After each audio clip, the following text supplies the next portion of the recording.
नमस्कार, स्वागत है आपका डॉक्टर साहेब में और मैं हूं आपके साथ सौम्या राठी। डॉक्टर साहब के आज के एपिसोड में हम एक बेहद महत्वपूर्ण चीज़ समझने वाले हैं। कई बार ऐसा होता है कि बच्चे ठीक से चलना शुरू नहीं कर पाते। साल भर की उम्र होने के बावजूद भी बच्चा ठीक से चल फिर नहीं पाता है और ऐसे में माँ बाप काफ़ी परेशान हो जाते हैं। तो आज की वीडियो में समझेंगे कि इसके क्या कारण हैं और इसका इलाज क्या है। और इस बारे में जानकारी देने के लिए आज हमारे साथ मौजूद हैं डॉक्टर ए.के. जायसवाल, जो कि बिहार के सबसे जाने माने शिशु रोग विशेषज्ञों में से एक हैं। सबसे पहले डॉक्टर साहब नमस्कार, बहुत बहुत स्वागत है आपका। नमस्ते। डॉक्टर साहब, कई बार ऐसा होता है कि बच्चे अपनी उम्र होने के बावजूद भी ठीक से चलना नहीं शुरू कर पाते। साल भर तक जनरली हर बच्चा चलना शुरू कर देता है, लेकिन बहुत से केसेस में ये नहीं होता है। तो इसका क्या कारण है?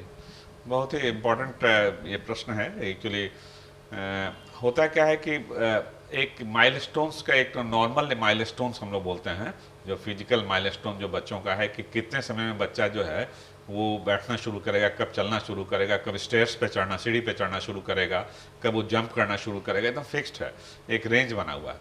तो ये चीज़ से जब डेविएशन होता है, जब मान लीजिए कि बच्चा नॉर्मली जिस एज में, जैसे फॉर एग्जांपल बच्चा 2 महीने में उसका हेड कंट्रोल आ जाता है, बच्चा 6 महीने में बैठता है, 10 महीने में बच्चा खड़ा हो जाता है और 1 साल में स्टेप चलना शुरू करता है, ये नॉर्मल है। ये लोगों को जानकारी इस बात की होनी चाहिए। और उसमें यदि लेट हो रहा है तो एक बहुत ही इंपॉर्टेंट कारण है कि जिसको हम लोग बोलते हैं सेरिब्रल पैल्सी।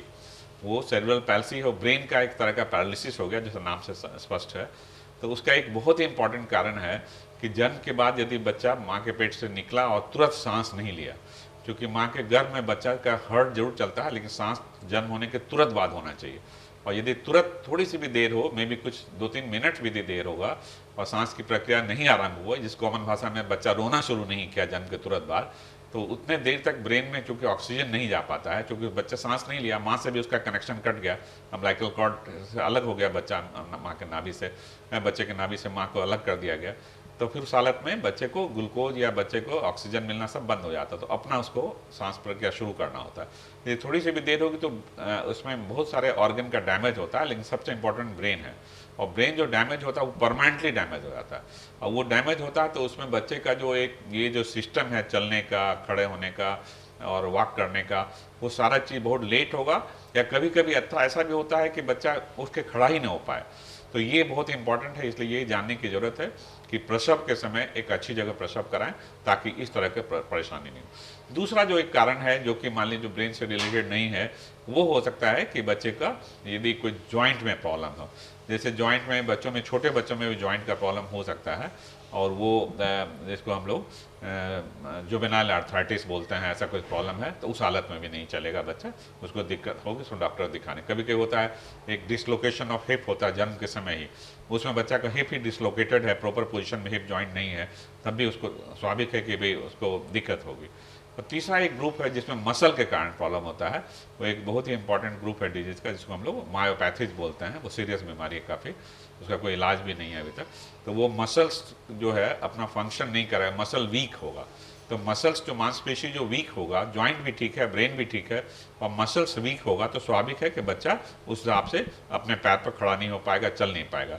ये सब इंपॉर्टेंट कारण है। उसके अलावा कुछ और जो टेम्पररी कारण है, वो हो सकता है कि मान लीजिए उसको जॉइंट में इन्फेक्शन हो गया, या बच्चा कहीं को गिर गया, उसको चोट लग गई, तो स्वाभाविक है ऐसे में हिस्ट्री जरूर मिलेगा कि बच्चा पहले ठीक था और अभी ऐसा हो गया। और जो मैंने पहले बताया था, वो स्थिति में बच्चा देर से ही सब कुछ करेगा। और एक और इम्पॉर्टेंट ग्रुप हो जिसको हम लोग डिजेनरेटिव ब्रेन डिजीज बोलते हैं, उसमें खास बात यह है कि बच्चा चलना फिरना उठना सब टाइम से करेगा, और उसके बाद फिर उसका रिट्रोग्रेशन हो जाएगा माइलस्टोन का। वो बच्चा 2-3 साल के बाद बच्चा को जो उसने अचीव किया था सब वापस बैक होने लगेगा।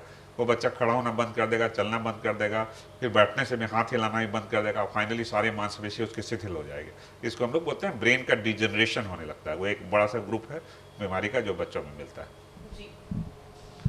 उम्मीद करती हूँ कि डॉक्टर साहब ने जो सारी बातें बताई हैं आपने उन्हें ठीक तरीके से सुना और समझा होगा। इसी के साथ जल्द मुलाकात होगी अगले एपिसोड में। तब तक के लिए अगर वीडियो को फेसबुक पर देख रहे हैं तो पेज को लाइक करें, यूट्यूब पर देख रहे हैं तो चैनल को सब्सक्राइब करें। कमेंट सेक्शन या मेल बॉक्स के माध्यम से आप बता सकते हैं कि डॉक्टर साहब से आपके क्या सवाल हैं। धन्यवाद।